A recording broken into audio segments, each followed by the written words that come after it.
Hello and welcome to this Make Explore Art video.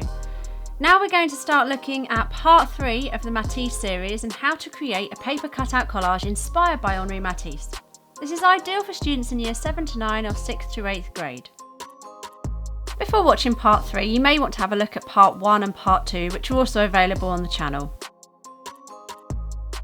If you watch part 1, I'll show you how to create an artist research sheet based on inspiration from HENRI Matisse and also creating a transcription of his work.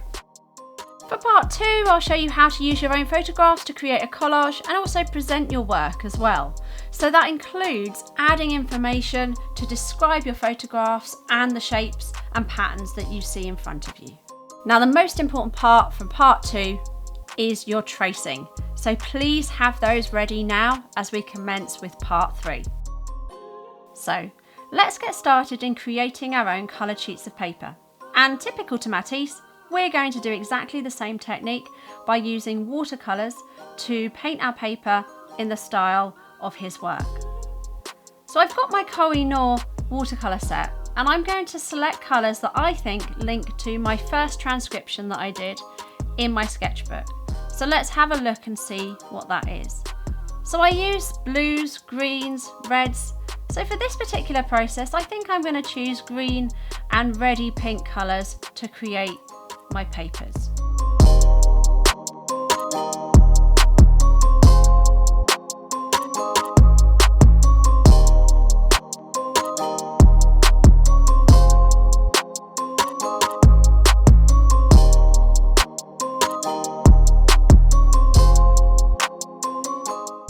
So I've got my 2 sheets of painted coloured papers and I've got my tracing.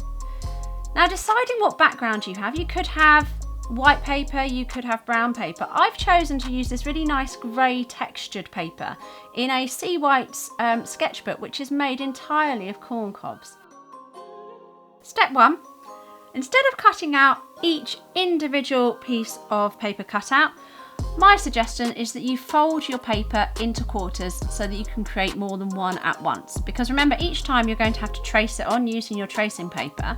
So here you can actually make 4 in one go. So place your tracing paper over your quartered sectioned paper and draw around your shape.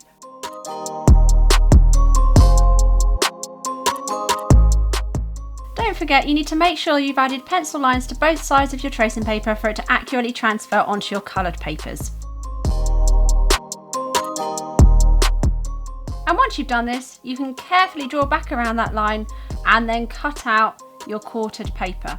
And you should then get 4 separate little paper cutouts.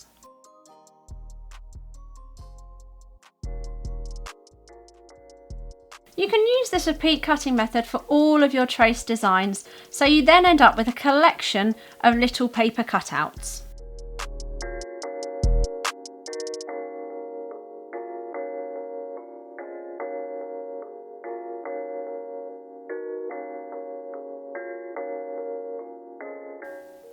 Once you've got all of the pieces you need, you can think about your composition or your layout. And what I tend to do is I play around with composition to start with. So I'll place all of my paper cutouts on the page, I'll then rearrange them a couple of times and then I'll settle with my favourite one.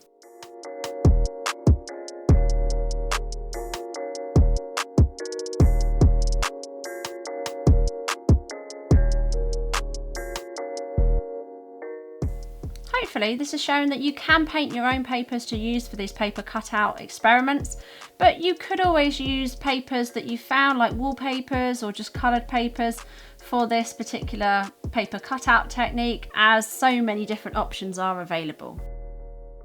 Thank you for watching. Subscribe to Make Explore Art for more tutorials, tips and tricks, and see you next time.